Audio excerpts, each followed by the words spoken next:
அற்புதம் குரூப் என்னை வந்து ஒரு 1 வீக் முன்னாடி வந்து என்னை அப்ரோச் பண்ணப்போ நான் சொன்னேன், நான் ரொம்ப அவுடேட்டட் சிவில் சர்வீஸ் ஸ்டூடெண்ட்ஸுக்கு. ஏன்னா நான்லாம் 27 இயர்ஸ்க்கு முன்னாடி ப்ரிப்பேர் பண்ண ஸ்டூடெண்ட்டு அப்படின்னு. பட் அவங்க நீங்கள் வந்து ஒரு மோட்டிவேஷ்னல் ஸ்பீச் கொடுக்கணும் அப்படின்னாங்க.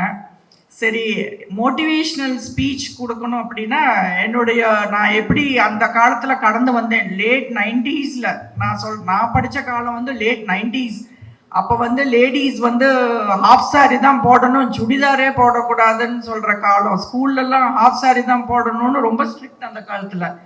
அப்போ இன்டர்நெட் கிடையாது. இப்போ மாதிரி நீங்கள் how to prepare for civil services அப்படின்னு போட்டிங்கன்னா இன்னைக்கு எல்லாமே டெஸ்ட்டு பேப்பரில் இருந்து மாக் டெஸ்ட்டு எல்லாமே உங்களுக்கு இன்னைக்கு இன்டர்நெட்டில் கூகுள் சர்ச்சில் சாட் ஜிபிடியில் வருது. பட் அந்த காலத்தில் இன்டர்நெட் கிடையாது, கம்ப்யூட்டரே அப்போ தான் ஃபஸ்ட்டு நான் படிக்கிற காலத்தில் தான் கம்ப்யூட்டர் சயின்ஸ்னே ஒரு கோர்ஸ் வருது. அப்போ அந்த பழைய நீங்களாம் பார்த்துருப்பீங்களான்னு தெரியல, ஒரு பழைய மானிட்டர் ஒன்று இருக்கும். அவங்கெல்லாம் கூட யங்ஸ்டர்ஸாக இருப்பாங்கன்னு நினைக்கிறேன், உங்கள் டீச்சர்ஸ் அண்ட் பிரின்சிபல் கூட.